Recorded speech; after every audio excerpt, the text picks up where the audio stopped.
From Hollywood, it's time now for... Johnny Dollar. Mr. Dollar, the investigator? That's right, insurance investigator. Yes, well, my name is Frank Skinner, Mr. Dollar. Yes? You see, my wife and I run the Sunny Dream Home up here at Buckland Center. Old folks' home it is. I see. Well, now, what can I do for you, Mr. Skinner? Well, I'm afraid there's something wrong here, Mr. Dollar. You see, we've never had anything like this before. Like what, sir? Well, to begin with, all our clients are pretty well insured. Yes? All right. We've been having a lot of deaths here at the home these past months. Too many, Mr. Dollar. Well, after all, if your clients are all very old people... Yes, sir, they are. But you see, these have all been accidental deaths.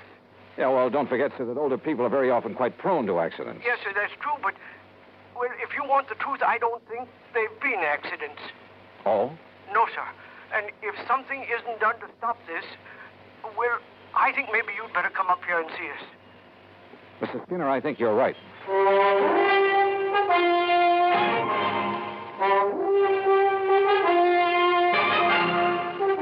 Bob Bailey in the exciting adventures of the man with the action-packed expense account.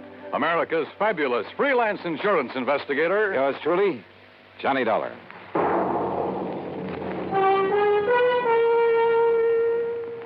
And now, Act One of yours truly, Johnny Dollar.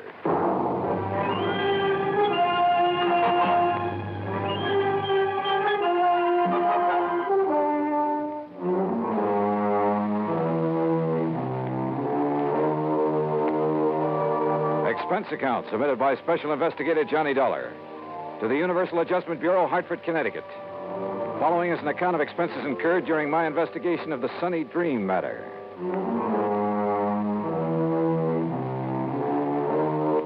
Expense account item 1, 10 cents for a phone call to Pat McCracken, my old friend and contact at Universal Adjustment Bureau.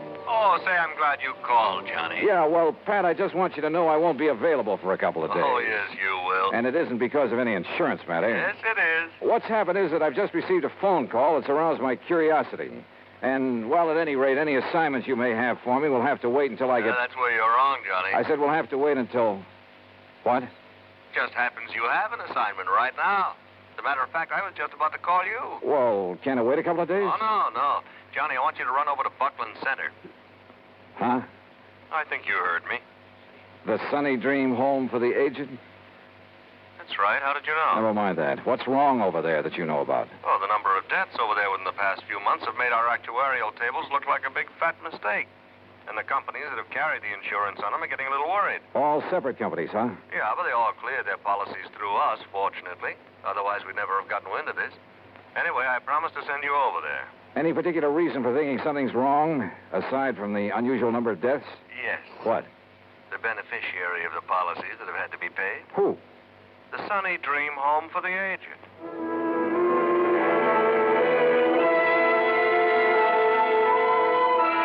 I gassed up my jalopy at the sign of the Flying Red Horse, that's item 2, 425, and drove some 30 miles south and east on Highway 2.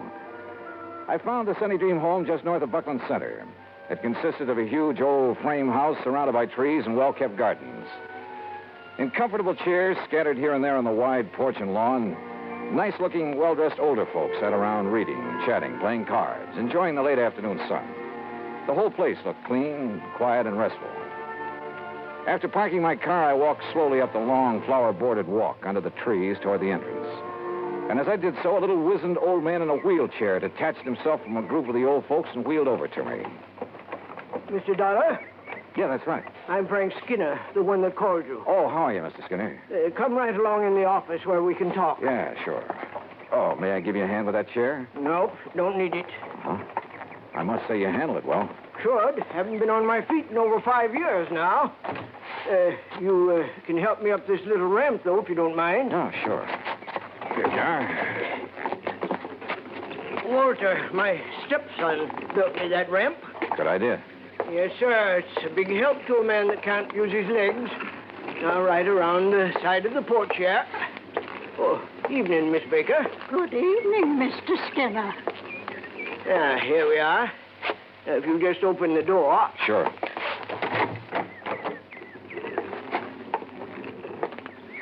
You just sit down there, and I'll get right to the point. Okay, fine. Now, you listen to me. I'd appreciate it if you'd let the folks here think that you've just come to look over the place, like maybe you've got some old relative you'd like a nice home for. In other words, you don't want to alarm your clients. Guests, Mr. Dollar. They're honored guests, all happy and with no worries. Uh-huh. Well, I must say that those I saw outside looked perfectly content. But now, about those so-called accidents. 5 of our people have died within the last 6 months, Mr. Dollar. 5 of them. Terrible. And like I told you on the telephone, they looked like accidents. What kind of accidents? Well, now, the first one. Well, maybe it was. That was old Miss Ep. Lived in the little guest cottage out back. What happened? Small fire. Must have started in the wastebasket or something by the time we got to her. Well, she'd suffocated.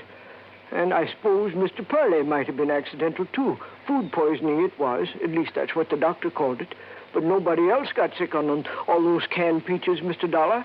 Who was the doctor? Oh, Doc Cherry from town. Of course, Mr. Purley was the only one that had 3 helpings of them. But my wife never had trouble with her canning before. Well, go on, Mr. Skinner. Well, old Miss Sharmley fell down the main stairs to the living. Look through the door there. You can see the stairs. Well, that's a long stairway for elderly folks. Then Miss Lizzie Bell. We called her Miss Lizzie Bell, though her real name was... What happened to her? She fell out the window of her bedroom. And, Mr. Dollar, she just wasn't strong enough to get her window open that wide. She was 94. Then poor old Miss Betzler, she fell down the stairs, too.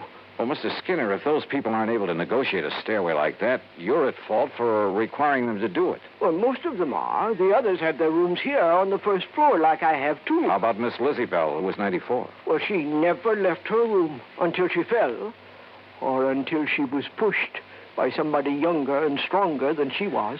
Well, unless you can prove something like that. I have to prove that those others were pushed down the stairs. Right so.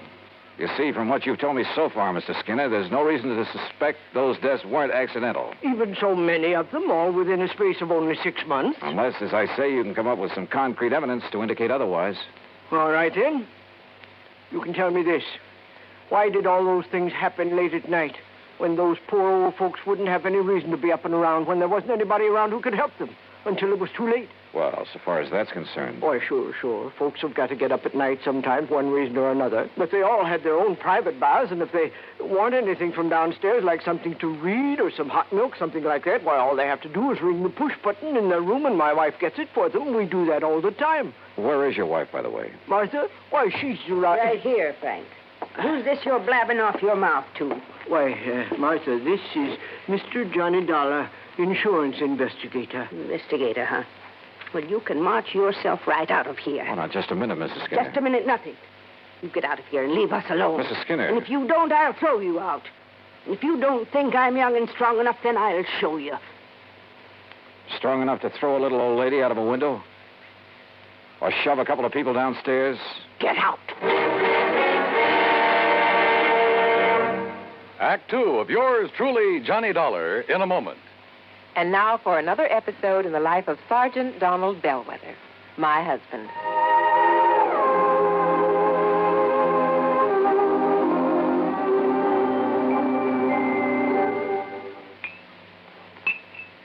Oh, that's what I call a good dinner, Reba. Oh, that was delicious. Well, I'm glad to hear that, dear. More coffee? Yeah, just about a half a cup, please. All right. There you are. Thank you. Now, tell me all about your safety class. Did the boys enjoy your speech? Oh, yeah, they sure did. Thanks to you, I did quite well. My lieutenant complimented me afterwards. Well, good. Yeah, but that same lieutenant threw me a curve, too. How, dear? Well, after I gave my talk, he asked the men if there were any questions. Well, that did it. One of the guys stood up and said, look, Sarge, you claim there were over 95,000 deaths and over 9.5 million people injured in accidents in the U.S. last year. Looks to me like all those safety campaigns and slogans are doing no good at all. Well, how did you answer him? I didn't. I couldn't think of an answer. I got out of it by saying I'd have more facts and figures at the next meeting. All right, let's see now. Oh, yeah, here it is. Now, first, Sergeant Bellwether, you start off by telling the boys that since 1913, the accidental death rate has been reduced 35%. Mm-hmm. Or, in other words, if there hadn't been campaigns and safety measures put into effect to reduce accidents, almost 1 million more people would have been killed in the last 46 years. Is that right? It certainly is. I'm reading it right out of the National Safety Council record book. Oh, and another thing. Accidents in the farming areas are much higher than in the city. Now, do you know why? Why? Because in rural areas, there are fewer policemen enforcing safety laws and less traffic signs and signals to guide the motorists. Mm-hmm. You know, many more cars travel the city streets, and yet the per capita rate of accidents is much higher in the rural areas. Of course, the reason is obvious. In the city, more safety measures are instituted and obeyed. Reba, you are wonderful. That's a good logical answer. I don't know what I'd do without it. Oh, that's my Donald. That's my doll.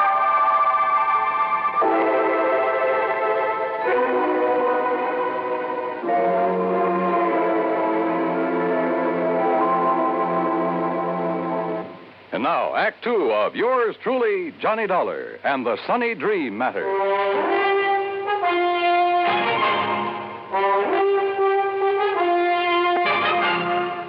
Martha Skinner, co-owner and the real manager of the Sunny Dream Home for the Aged, was a big woman, tall, muscular, and a lot younger than her husband. I don't want your kind snooping around, Mr. Dollar, so get out of here and leave us alone. Your husband seems to think those deaths here in your home for the aged weren't so accidental, Mrs. Skinner. Oh, he does. Yes, that's what I told him, dear. If you'd keep that mouth of yours shut, Frank, we wouldn't have this sort of thing. Why don't you in that wheelchair get out of here? You sound as though you have something to hide, Mrs. Skinner. I have nothing to hide. Don't you see what your coming around here will do to our nice place? It'll give us a bad name, that's what it'll do. Folks come here on the recommendation of the folks that live here. If your sort starts prowling around, it'll make our nice home for them sound like a murder factory, and I won't have it. Oh, now, just calm down a Those moment. poor old folks, Miss Lizzie Bell and Mr. Purley and the rest, were accidental, that's all. You got any reason to think they weren't? Well, I didn't have until a minute ago. What do you mean by that? If they weren't accidents, well, it certainly took somebody younger and stronger to push them down those stairs. You mean me? Well? No. No, Mr. Dollar, you're wrong.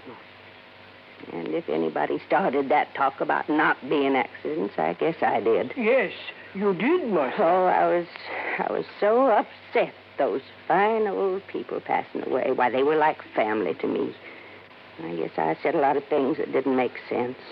Until the doctor and the police came around and told me I was wrong. The police investigated? Yes, and they made quite a stir. I guess that's why your being here has upset Martha. Well, of course, if they found nothing. Mr. Dollar, do you think that I could do anything like what that I could harm a single hair of any of these nice old people? What possible reason could I have, and what sense would it make? Why, we're being paid for their living here, and if anything happens to them... Yeah. Yeah, if anything happens to them, you collect a nice, big, fat hunk of insurance money. You know about that? Insurance investigator, remember? No. No, you're wrong. It was their idea to name us in their policies, now wasn't it, Frank? Yes, Martha, it certainly was. Well, let's not talk about it anymore now. It's getting late, so I think I'll drive back to Buckland Center and have some dinner. Well, you'll do no such thing. You'll have your dinner right here. And if you wish to stay overnight... Oh, no. You mean I'll have another room to fix up? Well, I'll help you, of course. Walter, this is Mr. Johnny Dollar. Dollar? The insurance investigator I hear about all the time on the radio? That's right, son. Well, what's your business here, Dollar? Frank called in, son. Yes. About those accidents? Yeah, that's right. What do you think about them, Walter? Look, Dollar, Mother's got enough trouble without you coming around. Walter. Well, it's true, Ma. You know it. First, it's the police making a big racket. We've been through all that, Walter. I asked you a question. Well, why don't you get out of here and leave us alone? I'm sick of all this nonsense. I'm sick of this whole place. Oh, Walter. Year after year working like a dog for a lot of old fogies. Are there only the three of you to take care of this place? That's right. Oh, and of course, Frank here is a lot of help tied down to that wheelchair. Well, I do all the office work. Oh, sure. Big deal. Handle all the money, too. Well, what about the talk that as soon as we get enough money, we can sell out and get away from here? Hey, look, Dollar, what difference is it to you who keeps this place up? Hey, you're a pretty husky fellow, Walter. Yeah, Yeah, would you like a little demonstration on you? Now, what do you mean by that? Well, maybe I'll tell you after I've had a look around. Then you will stay. Oh, yeah, I'll stay until I'm satisfied. Well, you won't be here for long if I've got anything to do with it, understand? Is that a threat, Walter? Take it any way you like. I'm sorry, Mr. Dollar. I'm sure he didn't mean that the way it sounded. Yeah. Well, tell me, do you two have joint ownership of this place, you and Mr. Skinner? Well, it's really in my name. And if anything were to happen to you? It would go to Frank and Walter. I see. Walter said that you've talked about getting enough money to sell out and leave this place. He certainly did. Is that what you plan to do? Yes, sir. Well, I'm not so sure. Of course you are. I've grown to love this place. All the nice people who... Mr. Dollar. Yeah? Enough money, you said. Like a lot of insurance money from... Oh, no. You can't think that Walter would... Oh, no. He's spoiled and fresh and impetuous and talks a lot, but... Surely you don't think... Mrs. Skinner, what would you think?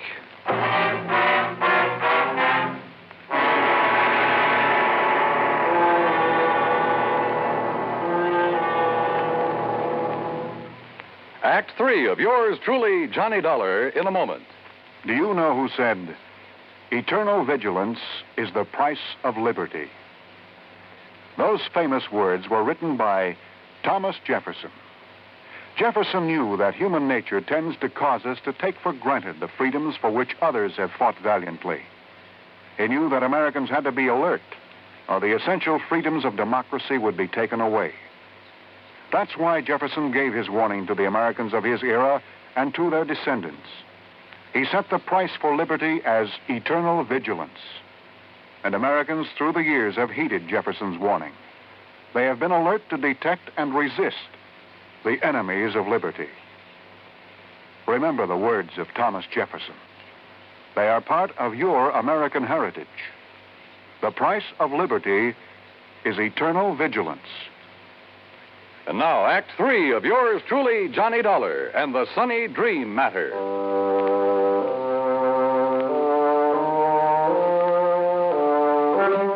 At dinner that evening, I made a point of chatting with as many guests of the Sunny Dream Home for the Aged as possible.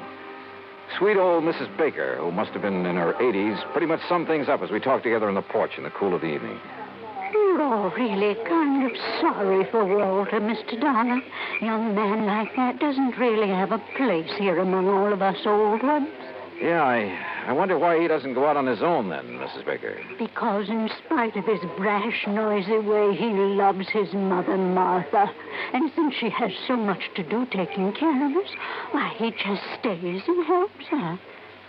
Isn't she one of the loveliest people you ever met? Well, she certainly seems devoted to you folks. And she is.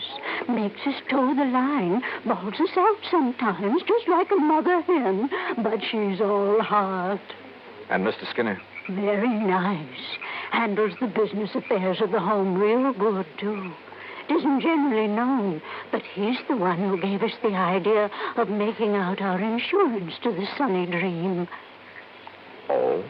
Of course, we never told Martha. Oh, there you are. Evening, Miss Baker. What a nice young man this is, Mr. Skinner. We've been having a wonderful time talking away about this and that. That's fine. They make you a comfortable room upstairs, Mr. Dollar? Yeah. Right at the head of the stairs. Very comfortable. Good. Well, don't let me interrupt. I'd like to talk to you a minute if Mrs. Baker will excuse us. Why, of course. Thank you. And we'll talk again tomorrow, won't we? Sure, of course we will. Good night.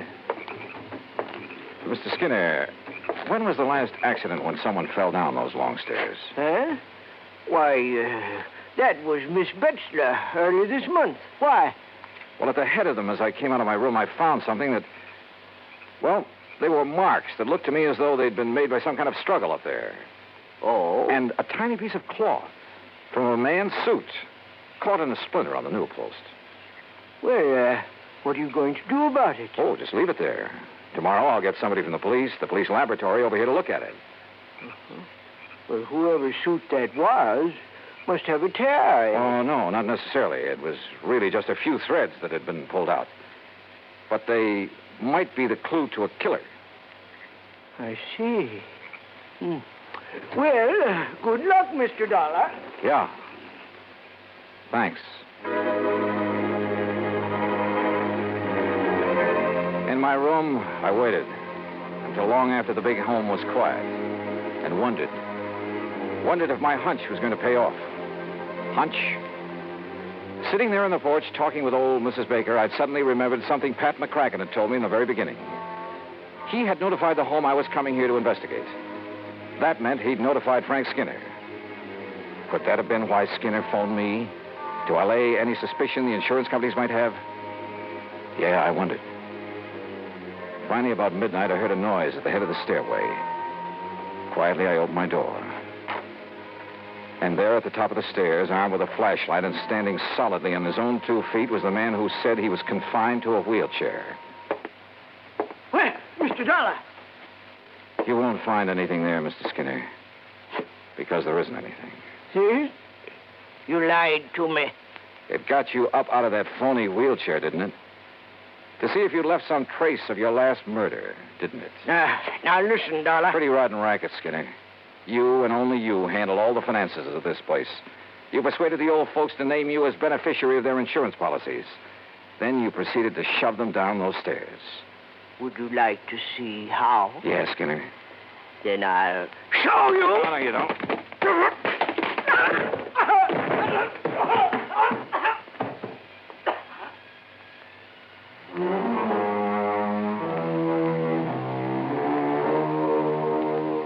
Yeah, he'll live to go to trial. And whatever sentence they hand him will be much too short. The Sunny Dream home, well, I hope it'll be the quiet, peaceful place his wife wants it to be. Expense account total, including incidentals, $12 even. Yours truly, Johnny Dollar.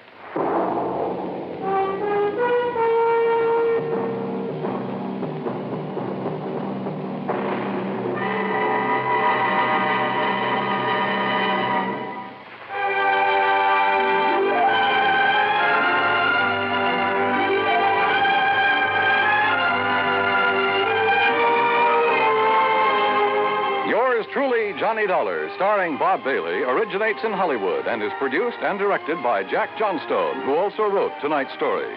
Heard in our cast were Virginia Gregg, Peggy Weber, Junius Matthews, Larry Dobkin, and Bert Holland. Be sure to join us next week, same time and station, for another exciting story of yours truly, Johnny Dollar. This is Dan Cubberly speaking.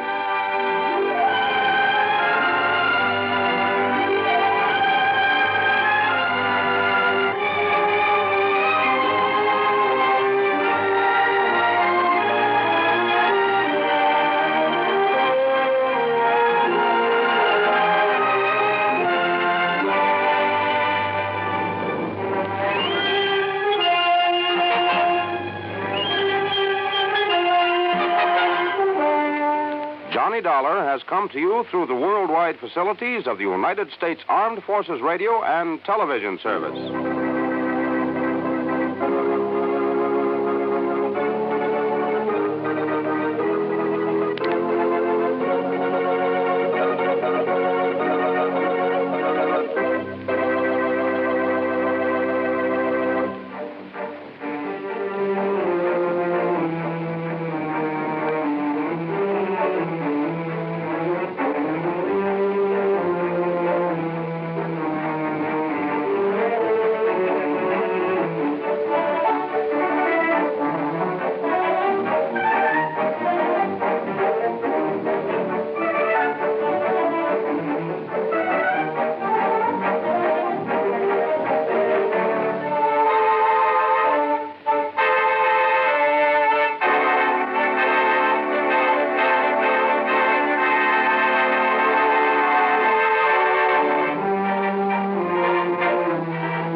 You've been listening to the OTR Gold Network. Find more classic radio at otrgold.com.